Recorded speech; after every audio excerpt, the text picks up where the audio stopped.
invest on self. Ask, how should I navigate better? For me to breathe and survive. Yeah. So for me, where is your self today? Where is your self? What is self?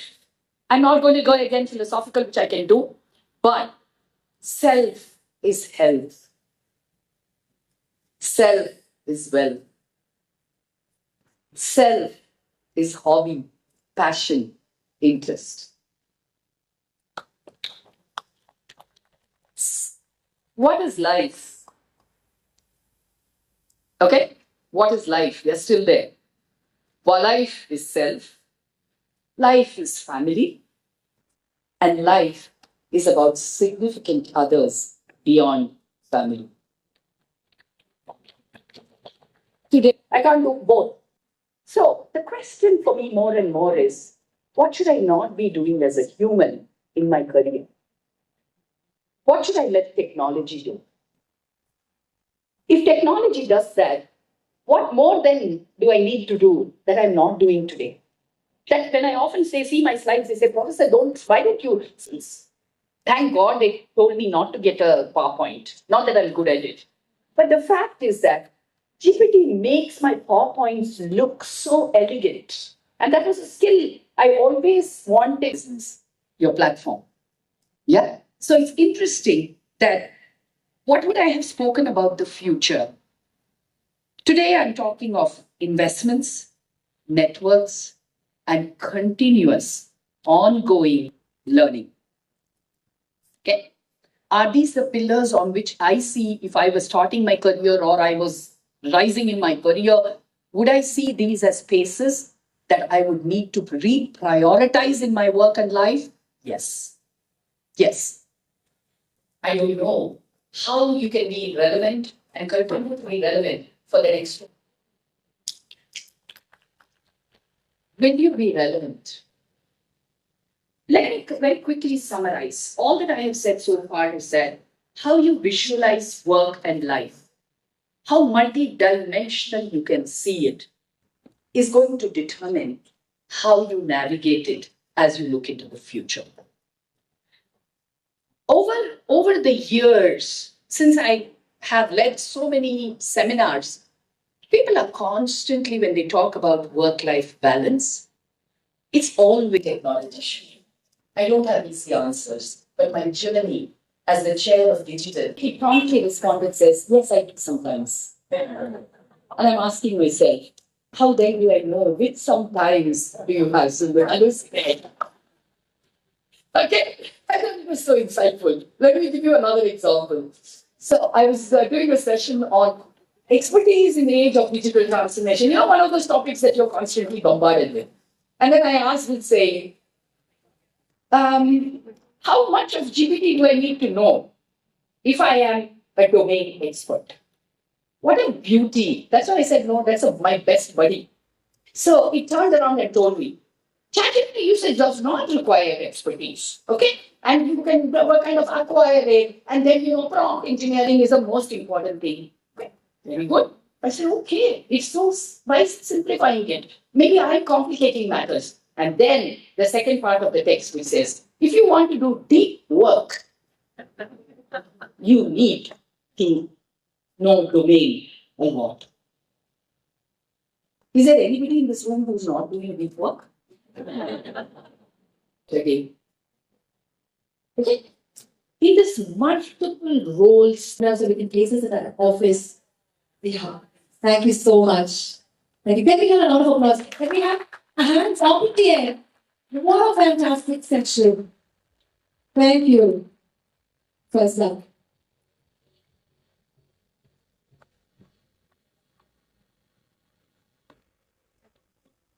Thank you so much, Professor. Please accept a token of our gratitude. Thank you so much for being here and inspiring all of us. Thank you. Thank you. One round of applause, please. One picture. Thank you. We urge you all to do it. Paul, do it now. Professor Vasanthi Srivastava, once again, please give us. Thank you, Neha. Well, after that powerful session, before we dive into, realized that it was time for a career pivot. And what we're talking about here is how many times did you change? Did you change once? Did you change laterally? Did you change in different domains, industries? And how did that go about? And I'm sure back then we had fears big time because it was a social stigma if you actually did change. So we will start this question from Ajay. So probably if you could take this up from our generation back then, and then we'll go on all the way to that. I'm the CEO of Rare Minds. I'm a serial entrepreneur with 25 years of HR experience. That's the brief from my side. It without calling the word pivot. Today we're here to see how all the different generations that we have, wherein we have Geeta, who's the youngest from the current generation, who's going to be helping us understand how we are doing things differently. So, I think we have one addition. So, when the first question comes in, if you could also please introduce esteemed panel here, where I collectively ask it is all about embracing new directions without letting go of you, who you've been and what you've built. Supporting women's work-life journeys, what actually helps women stay. See the colorful audience and good to be a minority for once. So thanks for inviting. This is colorful. Just want to let you know we are like reverse coded from a coding standpoint. Just to give you a background, I head the talent acquisition for Siemens Healthineers for a region called EPJ, which is a cluster of around 18 countries. And Neha and team, thank you so much for inviting. One request: don't bring Professor Basanti for any more acts at the beginning. Very tough act to follow after that. So thanks for all the insights. Coming back to the question, right? So pivoting, for me, it has been multiple times. Just to give you a quick background about myself, I started as an engineer, started coding with Wipro a couple of years back. Was a C++ coder for them for 2 years and suddenly realized I was not good with sitting behind a desk and coding, and made a switch. I went for my MBA after that, did my PhD, had to change into something which is very close to that function, which is talent acquisition. Thankfully, we have not been redundant so far. Slowly getting there, so we are waiting for the next pivot. Thinking about that, what to kind of do maybe after 5 years after get replaced by some bots or other engines, right? So, and it's bound to happen, right? We have to actually kind of keep pivoting ourselves in terms of that. The only thing that I want to keep in mind is that as you're younger, pivoting is a little more easier because you're a little more fearless during that time. The entire audience, I'm the oldest, so you can imagine the kind of fear that I'm going through right now, right? So you have to make sure that you keep changing yourself, keep looking at your environment, figuring out what's happening out there, which is very important. Your knowledge of environment is very important, right? Like Dr. Professor Basanti Ashok. We would now request Sudha to share her piece on self-introduction along with, did we really have the fear back then? Or is it something totally cool to do nowadays? Thank you, Subhashini. I'm Sudha Shankar. It was all about e-commerce, HTML coding. We got trained in how banners are. I've had about 25 years plus experience as mature and old as you all are. So I'm any younger. And I've been in Bangalore for the last 10 years, and I was in Bombay prior to that. So by education, I'm a commerce graduate. I did my CFA. And then I got into the Tata Steel. I did a bit of logistics management, which is completely different because I just thought that was very interesting. And that opportunity at Tata Steel gave me a couple of pointers, I suppose, in my career. As I think about it today, I think I'm reflecting more than what I would have thought that time. I had the privilege of working with Ratan Tata and the team because we were importing the cold roll mill, which is called the CRM, and not the CRM of the technology world, the cold roll mill project for creating. I'm thrilled to announce my new role as and so every 3 months. And I'm amazed that you had got this opportunity with Ratanji. Thank you so much. I know. I really shared the tear when the day he passed away. And I looked at the letter and I said, horizontally, whichever. Yeah, sure. So someone left someone with me. Based on their opportunities, they will leave, and based on their interests, they will stay. All right, super. Thank you so much.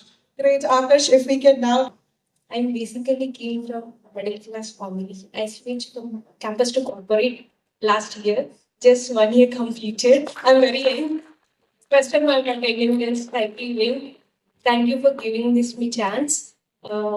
Basically, little bit nervous, but I'm trying to speak very well. We all are nervous.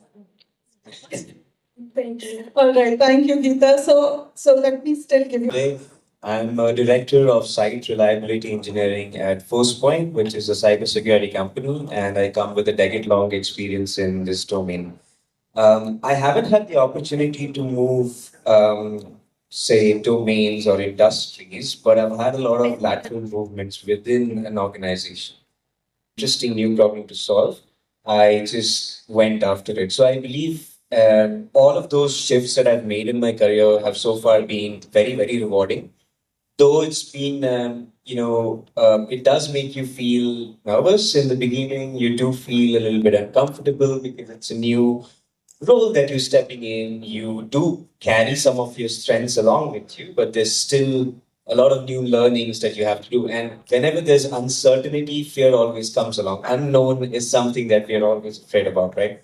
So, but still, I believe personally for me, every one of those plunges or changes have benefited a lot because it helped push me out of my. A lot of people keep moving in and moving out. I'm sure of that. But is there a specific pattern that's come through to say that, they have been successful, or it's been mostly because of materialistic reasons or anything, even at levels? Is it just been the... Right now are the hands which are most likely to kind of make a switch or make it, right? So when I say that switch, only reason being that for switching or pivoting, you need a skill set which is different from the others, the same team, right? And we are actually in a world where competition is very high in every team. Everybody wants to go, right? Who doesn't want money? If anybody who doesn't want money can raise it. So one hand actually, I need to actually let this person, then my guess. But money is the secondary factor, right? When you are always growing, there are certain points in life. People are always looking for changes because they're getting bored in certain jobs, right? Generally, we call it the 3-year itch in our industry. In the new generation, I would call it the 1-year itch because the new generation is a little more trying to move faster in their career compared to others. In our generation, maybe 3, that one after that would have been a 2-year thing. So if you are not making a change in 2 or 3 years' time, question yourself why you're not making a change, right? Don't get too comfortable. So just to answer you short, the people who are making those events, there are certain key characteristics, right? One, they are always impatient. They're always looking for the next change. They're always looking for a learning, right? They're always looking for something to pick up from the others. One thing that Professor Vasanthi mentioned, right? They're always having great mentors because they always look at people who can advise them for the next career move. Trust me, none of us would be on this seat here unless we had great mentors in our life, right? Except for Geeta, who just started. All times when you pivot, you are going back in your career. You remember that. You're making a switch, especially if it's not that real, and you know how the industry works, right? When I'm in talent acquisition today, tomorrow I want to apply for a role in C++ back to my career, right, where I start coding. They're not going to be taking me in the same level that I want to be in right now. So automatically I would have maybe go back in my designation, which automatically means the money would be lesser. So they would be a little more risk-taking when it comes to the pivoting aspect. That was the key characteristics that I see. Education really prepares you for the corporate world. However, you learn every day. Relevant